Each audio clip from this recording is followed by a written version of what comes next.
আমার খবর। বীরভূমের আহমেদপুর এলাকায় 5,32,00,000 টাকা ব্যয়ে নতুন নিয়ন্ত্রিত বাজার নির্মাণের ভিত্তিপ্রস্তর স্থাপন করলেন রাজ্য সরকারের কৃষি বিপণন দপ্তরের প্রতিমন্ত্রী বেচারাম মান্না।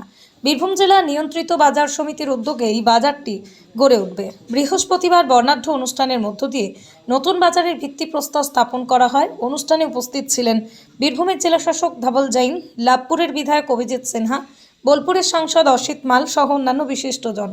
অনুষ্ঠান শেষে মন্ত্রী জানান, আহমেদপুর রেললাইনের পাশে কয়েক দশক ধরে চলা পুরনো বাজারটি রেল কর্তৃপক্ষ তুলে দেওয়ায় সাধারণ মানুষ ও স্থানীয় কৃষকরা সমস্যায় পড়েছিলেন।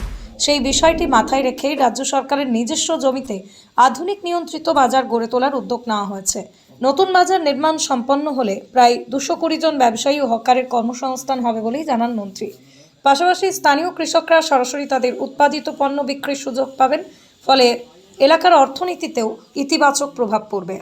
সকলেই জানেন যে আহমদপুর স্টেশন সংলগ্নে একটি বাজার ছিল, যে বাজারে দোকানদার এবং হকার মিলিয়ে প্রায় 220 জনের মতো রেল বেআইনিভাবে তাদের উচ্ছেদ করেছে। প্রায় দীর্ঘ 50 বছরও বেশি সময় ধরে এই বাজার চলছিল। আমাদের রাজ্যের মাননীয় মুখ্যমন্ত্রী তিনি মানবিক, তাই রাজ্যের মাননীয় মুখ্যমন্ত্রীর নির্দেশে আমরা আহমদপুরে আমাদের রাজ্য সরকারের নিজস্ব জায়গায় একটি নিয়ন্ত্রিত বাজার আমরা তৈরি করার জন্য আজকে বৃষ্টিপত্তর করলাম, যার খরচ হবে 5,32,00,000। আমরা আশা রাখবো যে 220 জনই এখানে দোকান, স্টল এবং হকার ভাইয়েরা তারা জীবিকা নির্বাহ করতে পারবে।